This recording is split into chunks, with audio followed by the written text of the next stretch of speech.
Okay, I'm going to start this review of the AEE Magicam S71 in my car, just like where I like to start all my reviews. The main body of this review is going to be its perfection, or its ability to shoot at 1080p, and comparing it to the GoPro Hero 3 Plus Black Edition, which I think is the most comparable GoPro to this. This one does say it's got a 16 megapixel camera compared to the GoPro, which is 12. So I'll have a look at the photos as well. But straight off the bat, what I would say is, before I even get into the review, one, this camera body is massive and solid. I'll need to check in the box to see if there's a better body for me to be able to get audio input. There is a mic hole, so there's the opportunity to be able to do some sort of sound recording while underwater or something, or with a microphone somehow, which I don't quite understand how that works technically. But I'm a big fan of being a man, and as a man, you never read instruction books. And if you are a GoPro Hero user, or if you've used any of the 2, 3, or 4 now, this straight out of the box is a bit like, oh, whoa, loads of buttons going on here. What the heck do they do, and why do I need to turn some of them on? The GoPro Hero 3 has only 4 buttons. One is, no, only 3 buttons actually. One is mode, the other one is select, and the other one is for Wi-Fi. That's it. This one has got 1, 2, 3, 4, 5, 6, 7, 8, 9, 10, 11, 12, 13, 14 buttons on the body as it comes out of the case.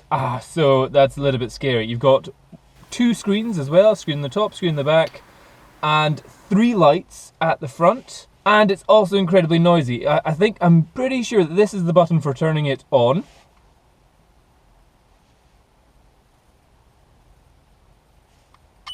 Oh, it takes a while to turn on. It doesn't have that responsiveness, and there now we've got the screen working as well. And to start recording, or the more difficulty thing just now is if I want to change the menu settings, it's not like the GoPro in any way whatsoever. And as I never read manuals, and I don't think there's actually one in this box, I had to actually look online for the videos of what these mean. GS on or GS. Still haven't figured out what that one means.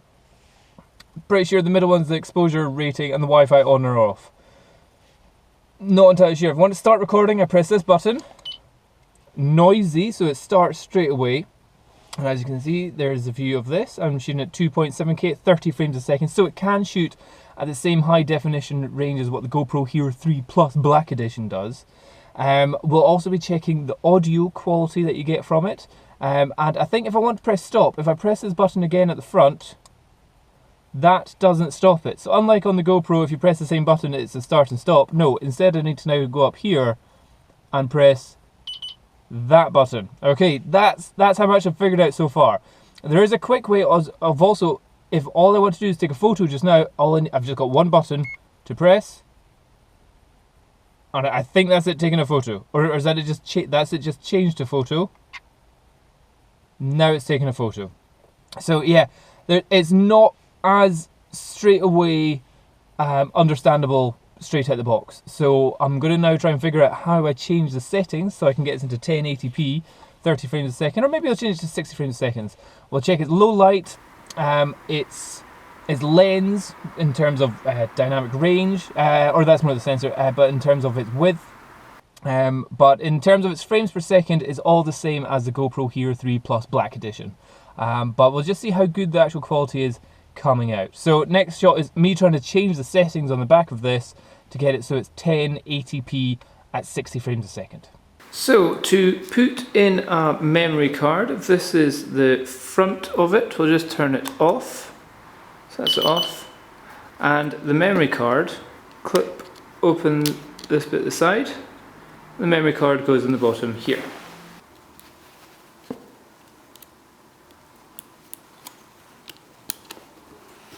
So to change the camera settings, the first button that you need to press is the menu button at the side. That gives you the menu buttons. You've got selection down the side and then your sub menus here. So the top buttons up here, up and down, do your menu choices, and then the left and right go into the sub menus.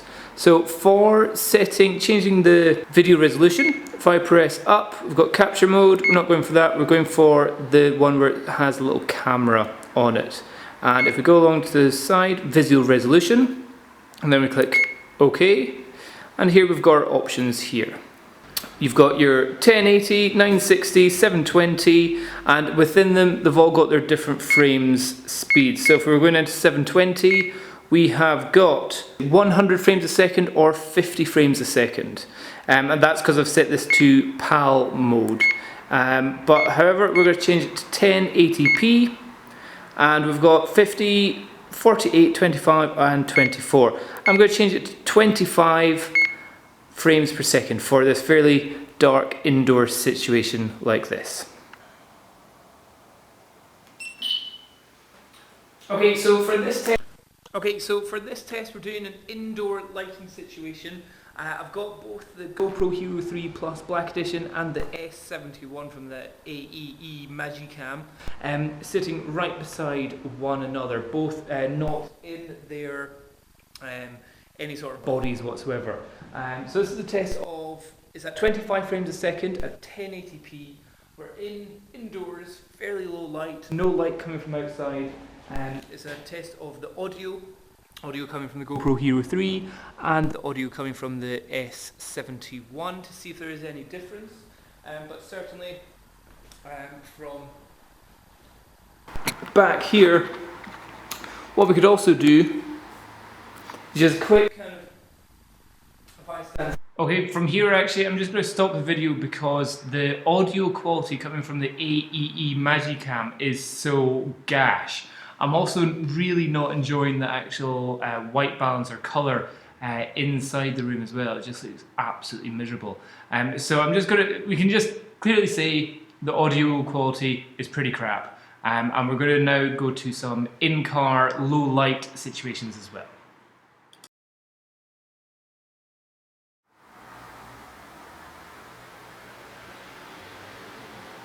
Okay, so here is the first test of indoors. I'm just going to get this one recording. So that's got a little green light saying it is recording. So now we're going to be looking at how well they deal with internal situations. So I'm going to hold you both right beside each other, and potentially we could be looking at or listening to the sound difference. The GoPro Hero 3 just now is in its skeleton case, but however it usually picks up some pretty good sound there. The AEE S71 is just in a kind of a mount where you're getting all the speakers out. So anyway, indoors, there's also white balance, which I haven't set any of these. Okay, and I'm getting pretty boring here, so you don't need to listen to much more. But what I can definitely say is it looks like the AEE camera has got a much more pleasant white balance compared to the GoPro, unlike in the last bit of the video. And it's also a better brightness on my face. However, the field of view with the lens is not as wide as the GoPro. So it's kind of a tough one to decide on this situation. It seems like when there was no brightness outside, it was worse than the GoPro, but when there is brightness coming from outside, it's much better than the GoPro. That's a tough one. GoPro. Or to stop it, that's it off. Well, that's it stopped recording. And then just holding that down. For you, it's a different kettle of fish.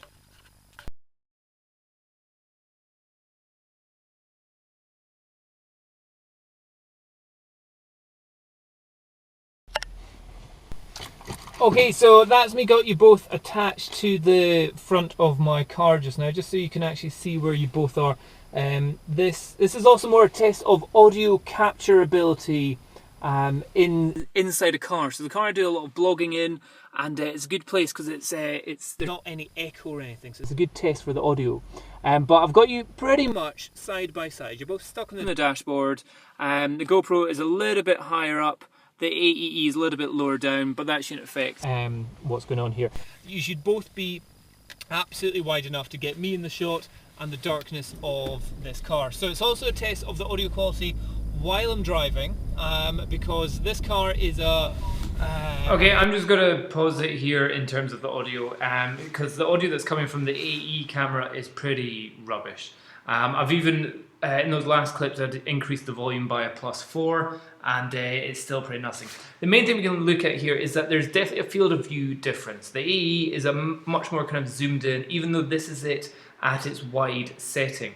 The AE has a wide, a medium, a narrow, and a super narrow setting as well, which is possibly because it's got the 16 megapixel actual sensor, meaning that it can zoom in more on the 1080p footage. In terms of its color and its exposure, it's hard to judge because you're having a completely different frame. What I would say though is it does look like you can't necessarily mix the two videos together because they're just too different in terms of contrast, color, and angle. It's definitely, they don't work together very well. So it's a case of if you're using this for a film, either stay all with GoPro or stay all with this. It's not necessarily that it's better or it's worse, they're just different. Shot. So that's the first shot of in the car and how well it's picking up the sound of the two of you. Okay, cheers. Bye.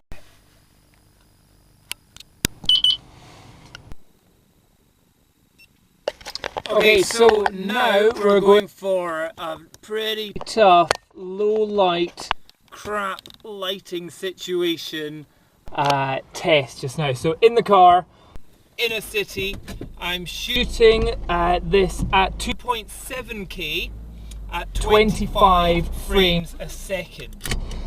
So this should be, they're both definitely at their low light capabilities. The GoPro Hero 3 has a little red flashing light on it, which may kind of reflect around the actual body, and the AE. I think we can both be happy here saying that the GoPro is definitely less noisy and possibly a better colour as well, a bit more accurate colour. The AE's got a weird green going on. Nah, just not good. Let's point the middle right now.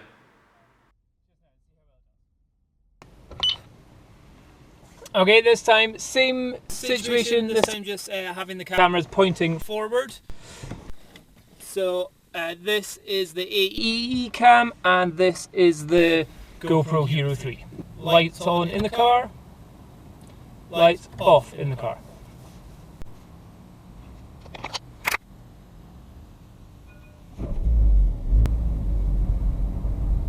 So looking at this wide view, it's pretty hard to tell a difference. What there is, there's a slight difference in color rendition, that's for sure. If we zoom into 200%, you really have to be pixel peeping. The one on the right looks a little bit sharper, but is that because it's bigger? In other words, is it because the AEE is a little bit more zoomed in? Very difficult to tell which one is technically better. Again, it's just kind of a case of they're a bit different. But unfortunately, it seems the case that we can't really mix the two files together. However, what I would say here is it looks like the AEE is trying its best to be a brighter camera in this low light situation. So for maybe camera facing forward in a car, the AEE is the winner in this test. Yeah, I'd probably go with the AE on brightness in this one here. Tough one though. This next shot, I'm looking at just how quickly it's able to change its exposure. So there I'm looking at my feet to boom. Not a sunny day, an overcast day, but just looking at how quickly it can change its exposure, and it does it very nice and fast. No complaints at that speed at all there. Okay, so the next part of the AEE Action Cam review is I'm going to be testing its resolutions at its frame rates, but straight off the bat there's something which is a bit of an issue with this compared to that. So whenever it's in its ultra housing box like this, there's not the option to just quickly change the settings because you can't get into the menu up at the top, which is a bit of a bummer. There's no way which you can quickly change from photo to video, but not changing the settings. You have to always go into the menu, which requires you to use the buttons at the top here, so you have to open up the case every single time. I've also been trying to use the Wi-Fi feature, which just doesn't seem to work. It's not activated on this one. It may be the case that this is just a kind of a prototype version, the Wi-Fi wasn't set up, but it just doesn't happen at all. So first of all, I'll just turn it on. It is on. I'm going to start recording. Obviously, when it's in the super case, you can't hear anything either. It's totally pretty much soundproof as well. And if we have them both together, so both cameras just now are shooting 1080p 60 frames a second. And what we can also test is also their, because the AEE camera has a 16 megapixel sensor.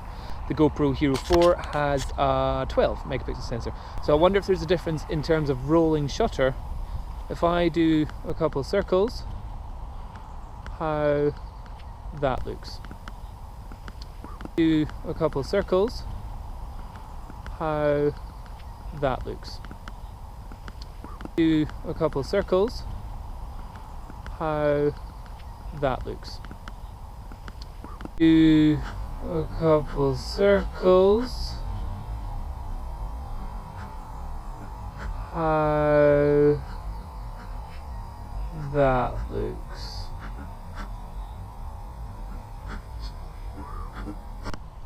Okay, so the next part here, I'm going to change the AE. So it's at, that was at its headline, that was 1080 at 60 frames a second. We'll change all the different settings, but I'll keep the GoPro at 1080 at 60. So for me to change this, so let's just start recording. The other thing is there isn't a screen on the front, apart from there's this little red dot to tell me that it's ready. If I press that green button, that tells me it's recording. We've got a big green light. There's nothing on the front for me to be able to look and go, how long has it been recording for? Like in the GoPro, I've got tell me the settings, the battery, the recording time, and the remaining recording time. With this, I've got nothing. I've got to look at the top, which is a minor thing, but it is a thing. So this is at 30 frames a second. Let's put them beside each other, and let's see if there's any difference we can see in terms of resolution in the background, or is the quality still just as good? And let's see if there's a difference in rolling shutter. To stop this, instead of pressing the button at the front, press the button at the top. Done. Okay, so now I've got them both set at 720p at 120 frames a second. The GoPro Hero 3 plus, no, GoPro Hero 4, which I'm shooting with just now, I've noticed that there's some aliasing that happens at 720. And I'm just going to take out the audio here again. So what I've done is I've zoomed up the 720p up to a 1080p frame here, so you can see it's definitely not as good as 1080. The GoPro is much wider and possibly a little bit darker. The AEE is much closer in, a little bit more zoomed in, and a lot different. So the problem here is trying to compare the two is almost impossible. It's like the kind of the phrase of apples to oranges. So what I'm going to do is I'm just using the GoPro from here on in as a form of just audio capture, because the AE has got no audio capture, and we're just going to look at the actual image quality that we're getting from the AEE from here on in. What I'm saying in this part of the video is how easy it is for me to change both the frame rate and the resolution settings on the GoPro, both either 3 Plus or the 4. It is a one-hand job. Meanwhile, with doing it with the AE cam, I have to use two hands, take it out of the casing, play around with multiple buttons on the top, and it's not very intuitive. So in terms of ease of use of changing settings, the GoPro definitely wins hands down here. Additionally, at this next point, we're looking at just the difference between 720 at 120 frames, and here, well, here's 120 and here's 60. 60 frames a second is such better quality than 120 frames a second. So if you're wanting best resolution, don't go faster than 60 frames a second. For me to take a photo with this, it's a simple case of I press stop, and now I press that button. That's it, ready to take a photo. And I think for me to take a photo, done, taking a photo. But I'll do it so we're side by side. In fact, yes. Okay, so stopping you now. So here are the two photos. What I've done is layering them on top of each other. You can clearly see that the 16 megapixel from the AE camera is a bigger image. However, if I move the GoPro image to the side, it's also more zoomed in image as well. So again, it's almost impossible to really compare the two because they're just different. It's a more megapixels, but it's a more of a crop. It's a difficult one to decide. However, again, this was in its case, the image quality doesn't look all that great. If I zoom in, let's say to 100, oh, maybe not 100%, let's go down to, I'll type in 70%. Okay, and on the AEE cam, my face looking pretty sharp, looking pretty good. The noise in this shot, not too bad as well, it's just a bit grainy. The GoPro, my face possibly a little bit softer, maybe not as much definition, but again, it's a difficult one to decide which one's actually better. However, if I go up to the edges of this one, look at maybe the casing here. Look at this tree, it's looking pretty soft, pretty naff, and you can kind of see some purple and green chromatic aberration going on here. That may be something just to do with, like, you can definitely see it down the bottom at this edge here. However, this edge seems to be a bit better, so maybe that it's better in one edge than it is the other. Meanwhile, the GoPro, if we look at the difference, tree there is not as zoomed in, but I would say it looks like a crisper image. If we go from, yeah, gash to smaller, but sharper. And the GoPro seems to has it pretty good all around the actual image. So in terms of a photo, again, it's a tough decision. It is a case of they're different, but it may be that the casing is not the best for taking photos in. Just something to be aware of.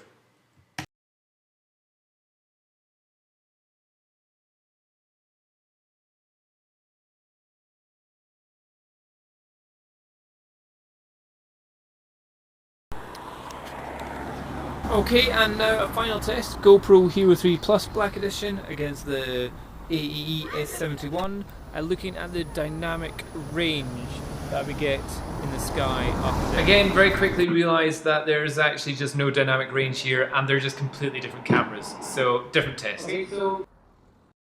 Okay, so got them both on 30 frames a second, high contrast situation, as you can see here. I'll put my head as the shadow here.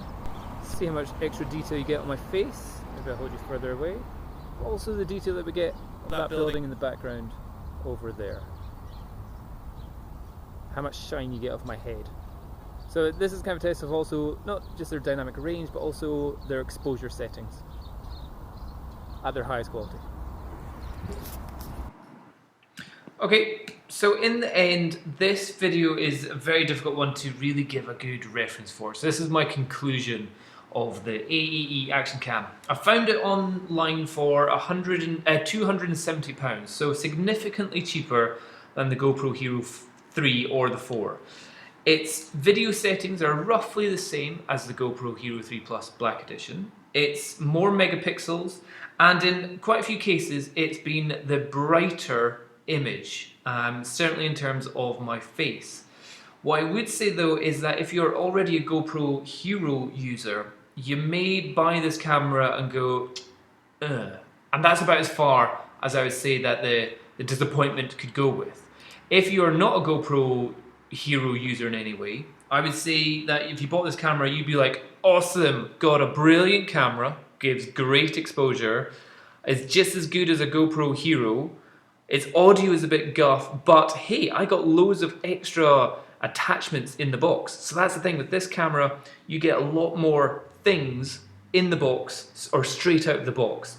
And the housing body as well is pretty darn impressive. So if you are planning on doing diving, which is more than 40 meters, this is definitely the camera, or at least the housing to get.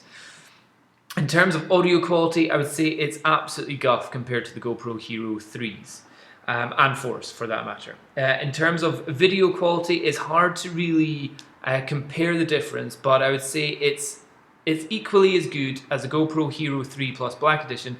The only thing is, it's different. It's got a different field of view, and it's got a different exposure, and it also has a different way it renders color and white balance, which means there will be an irritation if you're thinking, hey, I could buy this and I could mix it in with GoPro Hero footage along with this. It doesn't quite work, and trying to color balance the two cameras to work the same isn't really happening. The GoPro Hero also has a ProTune settings, which the S71 didn't have. The GoPro also has, I would say, a more superior Wi-Fi function, which this one just didn't have. However, this one did have an LCD backpack on the body, or straight out of the case. However, it is a heavier camera, if you are talking about a couple of grams. In terms of battery life, I would say it's just as equal as what you're going to get from the GoPro, if anything, possibly a little bit longer. In the end, I wouldn't say anything negative about this apart from its audio. The audio is something which I've definitely been disappointed with. In terms of its dynamic range, this is an example of it here on the bonnet of my car. You can see it's capturing loads of detail in the sky, and you're getting great detail in the shadows as well. And this is at 2.7K. So I would say it's a great camera. It's just not a GoPro. So if you're a GoPro user, possibly not the best option to go for. I would say if you're in one kind of ecosphere of camera buying, like, you know, Nikon buyers buy Nikon cameras, Canon buy Canon, GoPro users should probably carry on buying GoPros. If you are thinking, hey, I want to save about 70, 80, £100 and get a whole bunch of attachments, which is what you can get, then I would say this would be a fantastic camera to get. And if you're not planning on changing settings too much, then again, absolutely fantastic camera for the money, no doubt about it. If you're going to be going skiing or snowboarding, again, I would say as long as you set the settings before you leave, you're going to be pretty darn happy with this straight out the box. So I would say it's a pretty good camera. Just if you've already got a GoPro, probably just keep buying GoPro. It won't make you change brand. So there's my giant mega review. Hope that helps. Cheers. Bye-bye.